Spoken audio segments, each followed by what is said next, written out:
What's up, guys? Eric Prey, Focus Fishing Guide Service, Table Rock Fishing Intel. Got another video fishing report for you for Table Rock. It is Tuesday, May the 10th. A couple of changes since last week. Water came up, got a little bit of rain.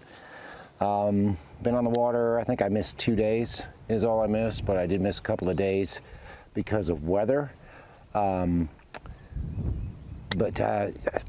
Bites changing, things are changing. It's been kind of interesting. As far as our lake level, we're at 927.1, which is a little bit more than 11 feet high above normal pool for May. Water has stopped rising. It's actually starting to fall a little bit. They've got beaver falling a little bit. Folks down in Shoals, unfortunately, you guys are going to get the brunt of this. You're already, I think, 15, 16 feet high and rising. They're not releasing a lot out of bull. Water temperature, I've seen a lot of different stuff. I mean, we're mid to upper 60s pretty much everywhere I've been. I've been in the back of a couple of coves, though. Here in the mid-lake area where I saw 72, and I actually saw 74 just before I got off the water. So kind of crazy, kind of interesting. But yeah, did find some, definitely did find some warmer water. Fish are definitely moving. Not exactly sure what this is going to do to the spawn, because there were certainly fish on beds when this water came up. I have seen some fish make some fresh beds since the water came up.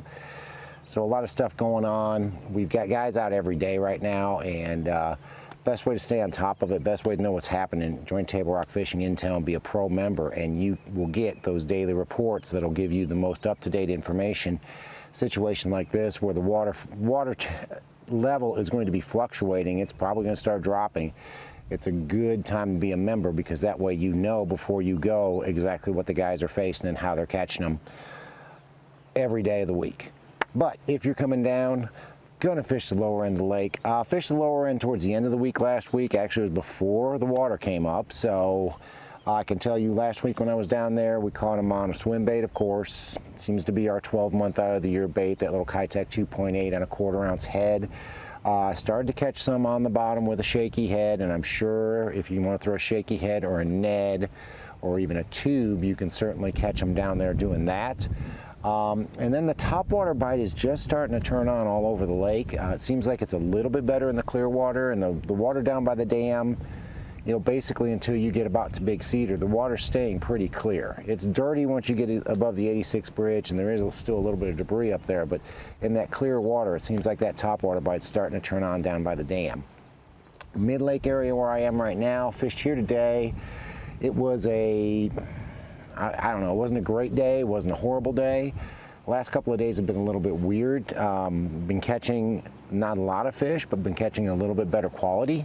More keepers, a higher keeper ratio than we normally catch this time of year, so there's something to be said for that. Pretty much everything we caught was either on a shaky head, thrown the jewel squirrel head with a Senko on it, or on a swim bait. And really we didn't pick up the swim bait till the end of the day when we started to see some fish chasing. It seems like when this cloud cover rolled in, the fish started chasing, started pushing shad, and we caught a couple. I think we had 3 doing that. Everything else was on a shaky head, mostly outside of the bushes. I will say that today I did start to see some fish moving into the bushes. So I think you're going to have a mix of fish. You'll have fish outside of the bushes on the old bank line and fish in the bushes by the time the weekend gets here, so keep that in mind. Up the James, a lot of debris up the James, especially from about Buzzard on up. A lot of it is pushed to the bank already, and hopefully if they start dropping the lake, we'll see, you know, it clear up quite a bit up there. The water's incredibly dirty up there, though. Did talk to a couple guys. I haven't been up above Ants Creek, but I did talk. It's got a good stain at Ants Creek. It's kind of a dark green with a little bit of brown in it. But I did talk to a couple of guys that went up further and kind of dodged the logs and the rest of the debris, and they were catching them mostly on a jig or on a shaky head on the edges of the bushes. And this was on Monday, so yesterday.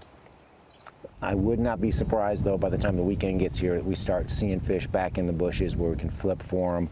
You know, maybe you're flipping a tube, flipping a jig back in around the bushes, throwing a weightless worm around the bushes, or even throwing a fluke back in around the bushes, because there's a lot of shad already pushed up into the bushes. So I really think the fish are going to follow them here in the next 2 or 3 days. White River, spent a couple of days up the White River since the water has come up. And up there, both days, the fish were still outside of the bushes. You know, like I said, right here in the mid-lake, I just started to notice fish moving into the bushes today, so I would imagine that they're moving into the bushes up there. You do have quite a bit of watercolor when you get up there above Baxter. It gets really dirty right there at the mouth of the Kings, and the Kings is very dirty. I have not been above the Kings. I would imagine it's a little bit clearer, but you've still got some debris to deal with the amount of water they're releasing from beaver. So, but same bite was working for us up there, mostly catching them on either a shaky head or a tube or a jig, just on the outside of the bushes, even a Ned rig, just on the outside of the bushes. Really didn't see a lot of fish in the bushes, so that about 11 foot out to about 15 foot was key. And yesterday, on Sunday, they were on the points, and it was truly just everything was on a point, on a point, on a point. Yesterday, they seemed to have moved into the pockets, so they were on the sides of the points and then going all the way back to the backs of the pockets. So they're definitely moving. They're definitely getting acclimated to this water. So I would not be the least bit surprised to see them, excuse me, while I try to kill a wasp. I would not be the least bit surprised to see them move into the bushes and get dirt shallow this weekend, and then the topwater bite up there as well. We did not catch any on topwater, but late in the day yesterday when I was up there, I started to notice them chasing shad in a lot of the pockets. So I would say the topwater bite, by this weekend, if this water continues to warm up, which it should, you're definitely going to see a really good topwater bite here over the weekend and starting all next week. So keep that in mind. Make sure you get a spook or a surge shad or whatever you like to throw laying on the deck so you can throw at them, because there will be some fish coming up over the next week or so. Guys, we are first week of May. Water's up, it's warming up. It's almost like we're catching up. I mean, we're still a little bit behind, probably about a week or two behind.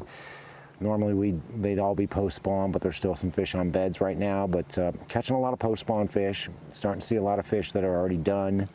Starting to see topwater action, which normally tells me that the spawn is pretty well done. So really the bite's getting different. It is changing a little bit every day with this high water situation. So again, the best way to stay in touch with that, know what's going on, join Table Rock Fishing Intel and become a pro member, and that way you can get those daily reports. We had 2 daily reports yesterday. We'll have at least 1, probably 2 or 3 today. But that's the best way to stay on top of it. Join Table Rock Fishing Intel and become a pro member. If you're coming down though, you want to hire a guide, give me a call. It's Focus Fishing Guide Service. You can reach me at 417-860-4743 or hit my website, focusfishing.com, and either shoot me an email or book online. Either way, I'll get back to you as soon as I can. Guys, thanks for watching the video. Take a minute to subscribe if you haven't done so, but thanks for watching. Can't wait to hear from you. We'll see you on the water.